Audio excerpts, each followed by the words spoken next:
એક જગ્યાએ હું આ સત્ય ઘટના, એક જગ્યાએ હું પધરામણીમાં ગયેલો અને પછી હું આમ બેઠો, ત્યાં એના મા બાપ છોકરાને 8-10 વર્ષના છોકરાને આમ પરાણે પગે લગાડે.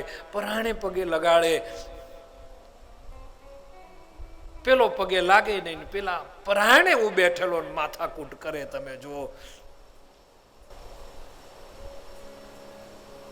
એટલે પછી મેં એ છોકરાને પૂછ્યું કે બેટા તને તકલીફ શું છે? કે બાપુ મને તમને પગે લાગવામાં કાંઈ વાંધો નથી, હું પગે લાગુ પણ હું આમનાથી થાકી ગયો છું કે આ લોકો મને છે ને આમ શાંતિથી કાંઈ લેવા નથી દીધા. આ કરું તો કે આ નહીં, આ કરું તો કે આ નહીં, આ કરું તો આ નહીં. તમે બાળકોને બહુ ટોકો નહીં સાહેબ. મોન્ટેસરીનો સિદ્ધાંત છે કે નાળિયેરી કેવી રીતે વાવવી તમે નક્કી કરી શકો, પણ નાળિયેરીને કેવી રીતે નમવું એ નાળિયેરી નક્કી કરશે. મોન્ટેસરીનો સિદ્ધાંત છે. તમે વૃક્ષ વાવી શકો છો, પણ વૃક્ષને કેવી રીતે નમવું એ વૃક્ષ નક્કી કરશે.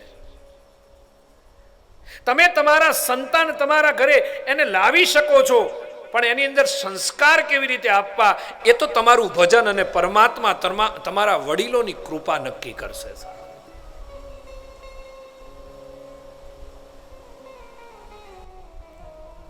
બાળકને એની સહજતામાં જીવવા દો. બાળકને, દીકરા દીકરીઓને એની ફુરસતે કાર્ય કરવા દો. તમે આમ છે ને આમ છે નહીં કરો. હા, જ્યાં જરૂર પડે અહીંયા થોડુંક એને સમજાવો, બેસાડો, એને પ્રેમ આપો. અને આ જગતમાં કોઈ વસ્તુ એવી નથી પ્રેમથી નથી સુધરી શકતી. તમે માણસને પ્રેમ આપશો ને તો બધું સુધરી શકે છે, પણ આપણે પ્રેમ આપવો નથી. આપણે તો પ્રેમની અપેક્ષાઓ બહુ રાખીએ છીએ. કોઈ આપણને પ્રેમ કરે એની અપેક્ષા વધારે છે. આપણે કોઈને પ્રેમ આપીએ એ વાત આપણી અંદર બહુ આમ સહજ નથી થતી.